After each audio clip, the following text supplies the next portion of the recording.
Jenna, and my channel is Queen of Diamonds. Thank you for joining me today for a post review of the diamond painting I selected for Summer with the Masters 2024. It was my first time participating in this event, and I'm so glad I did. Summer with the Masters is an event that runs through the summer and focuses on old masters artwork. I'm very glad I participated because I really wouldn't have ever thought to do diamond paintings of old masters artwork. I enjoy art. I spent a lot of time in my 20s studying art and walking through museums. I have always appreciated the beauty of all kinds of art, but especially that of the Victorian age. I don't know, it's just something about it that calls out to me. I just wouldn't have seen myself doing diamond paintings of that style and enjoying it. I don't know why. I wouldn't have ever really thought that I would enjoy doing old masters art in diamond paintings. So this event had me curious, and I decided to browse Jaded Gem Shop's Old Masters collection. And that is how I found Flaming June by Frederick Lord Leighton. This painting is going to be one of my all-time favorites. I think that this is so beautiful. I had a really good experience with this diamond painting, and I feel like the outcome is just beautiful. But before we go into that too much, look at that, it's so pretty. Before we get into the diamond painting part of it, I did want to give you a brief intro to the artist. I promise it's not going to be a very long intro. It's just a really quick one. And I just want to show you some of his artwork, and then we'll move on to Flaming June. Here's a picture of Frederick Leighton, the artist of Flaming June. He was born in 1830 and died in 1896. He lived his life in the United Kingdom. He was one of the most famous artists of the Victorian age. Here is a collaboration of some of his artwork.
Those are just a few of the paintings that Frederick Leighton completed in his life. I chose the ones that I would really love to see completed as diamond paintings. I thought it would be fun to do one a year by Frederick Leighton.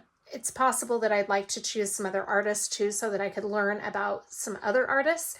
So maybe 2 a year, one by Frederick Leighton and one by another artist that I don't know anything about. I don't know. Anyway, it's something fun to think about. While I waited for my order from Jaded Gem Shop to arrive, I did some research about Flaming June. And at the end of this post review, after I've gone over the diamond painting, I want to give you just a brief history of the story of Flaming June because I find it pretty remarkable. So before we get into that, I'll just show you quickly about the diamond painting and tell you some things that I loved about it, maybe some things that I would have changed, and then I'll tell you a quick recap of that history of this painting. Like I mentioned before, this diamond painting came from Jaded Gem Shop. I love working on Jaded Gem Shop canvases. This is the second one that I have done, and both have been square drills. Love working with her square diamonds. They are so great. Now, it is a 50 by 50 centimeter diamond painting. It has 53 colors. That includes 3 ABs. So I did upgrade this diamond painting to ABs. AB is a specialty diamond, and the AB stands for Aurora Borealis. They have a very special iridescent coating on them that makes them sparkle just a little more than the normal diamonds. So you can see one of the colors here. This is a white AB in the background. This body of water is mostly made up of white ABs. There is a light brown AB right here. You can see that there. You can also see it here in this kind of island right there. And there is an orange AB spread throughout her dress, which is so pretty. I love that. So overall, really good experience. The only thing I would have changed is I wish I had gone a little bit bigger. Now, 50 by 50 was as big as I dared go because it was the first diamond painting I had ordered from Jaded Gem Shop, and I wasn't sure I was going to love working on a Jaded Gem Shop canvas. So I thought 50 by 50 was going to be a safe size for me, and I feel like for my first time doing Summer with the Masters, that was an okay size. I think in the future I would have done this a little bit bigger, and I probably will with Old Masters artwork go bigger. Like I said, in the future when I do other Old Masters artwork, just because there's a lot of detail to pick up and I want it to really pick up that detail. I'm glad I went with square drills because there is so much detail in Flaming June. I really wanted to pick a lot of that up, and I feel like square drills was the wise choice for that. As far as the diamond painting itself, like I said, it was a really good experience. I feel like the drills fit really nicely together, and I didn't have a lot of garbage. I didn't have a lot of problems with this kit at all. In fact, I have so many diamonds left over. This is the kit that I used. This is a storage kit I got from Munimade, and I have a ton of drills left over. I mean, look at this 741. Got a lot of that. So a very good experience. I did have a lot of static, but I'm getting static with every company, so that's nothing that is a reflection of Jaded Gem Shop. There are a lot of things I love about the original artwork of Flaming June, and most of those things transferred really well into a diamond painting. The biggest thing is the summer vibe I get from this diamond painting. I feel like the original artwork was very summery. It looks to me like there's this woman resting on a hot summer day. The reason I feel like it's a hot summer day is that she is obviously in some shade. You can see the awning up here and the beam that's holding the awning up. And the sunset in the background kind of indicates a summery day. You can see the sun reflecting on the body of water back here that is believed to be the Mediterranean Sea with this island here. You can see that a little bit better in the original artwork. That might have been an area where a bigger size might have done a little more justice to this area right here. The circular position that she's in was probably one of the things that I noticed right from the beginning. I think that's really cool.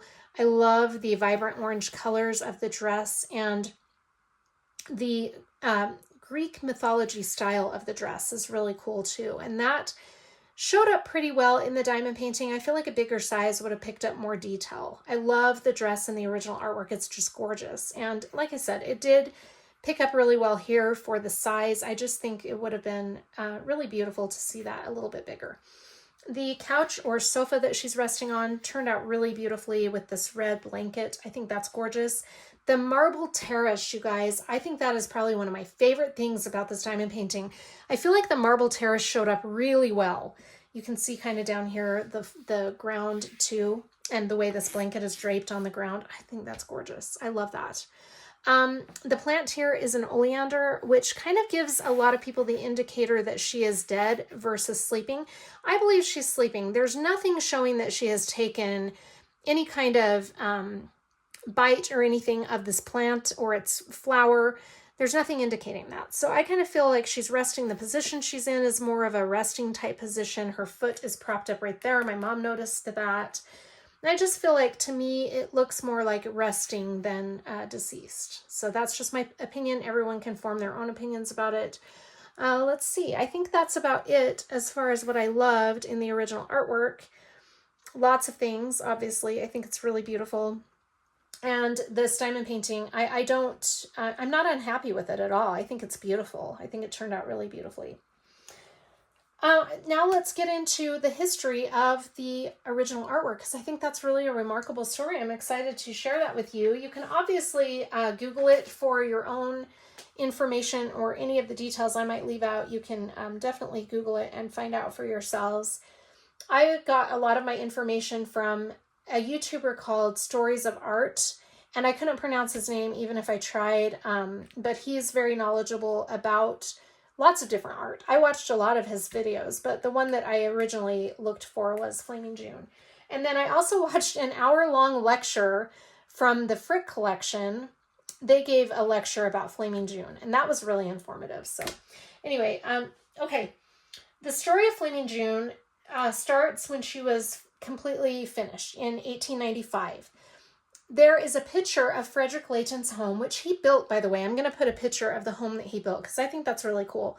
And in his living room, which is a separate picture, he has a collection of his paintings that he was going to send to the Royal Academy exhibition that was going to be taking place right after Flaming June was completed in 1895. So Flaming June was obviously one of them that was shown at this exhibition. And then shortly after that, in the winter of 1895, there was a magazine called The Graphic that had Flaming June either as a loan or they purchased it. And they wanted to put this on the cover. I'll put a picture of this as well. They were going to use Flaming June on the cover of their Christmas edition. So that's really cool. And the odd and crazy thing is that Frederick Layton passed away suddenly in January of 1896, and the Graphic still had this painting in their, whether it was purchased or loaned, they still had it. Now, his funeral procession passed by the Graphic, and they had Flaming June displayed in their windows as his funeral procession passed by their windows, so that's cool. But very little is known as to what happened to Flaming June after Frederick Layton passed away. The artwork made appearances in galleries and museums, but for the most part, it became lost. It was lost for 6 decades. It remained, people didn't even know it existed. In 1960, there is a rumor that it was discovered in the wall of a home that was getting ready to be demolished. So that's kind of interesting. Now, I don't know if that's been verified, but there is a rumor that it was in a wall, and luckily and oddly enough, it was just found before the home was demolished.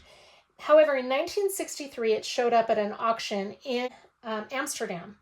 And there was a businessman there from Puerto Rico named Louis Ferre.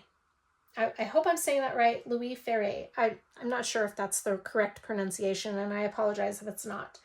But he was there from Puerto Rico, and he was looking to collect some art pieces for a museum that he wanted to open in Puerto Rico. This man, Louis Ferre, ended up purchasing Flaming June from the auction for nothing. I mean, I think he paid like $1,100, which is nothing for a masterpiece like Flaming June by an artist like Frederick Layton. So he put it in his museum called Museo de Arte de Ponce. And that is a museum in Puerto Rico, which is where Flaming June is today. So I think that's a really amazing story, that a masterpiece like Flaming June could be lost for 6 decades and not even known that it existed until it was discovered. So I think that's really cool. Anyway, I loved the whole experience of doing this Old Masters artwork and learning more about Frederick Layton, and of course the story of Flaming June, and the event Summer with the Masters has been really fun to participate in. So thank you for joining me today. I hope you found this helpful or useful. Please give me a thumbs up, and I will see you on the next one. Bye.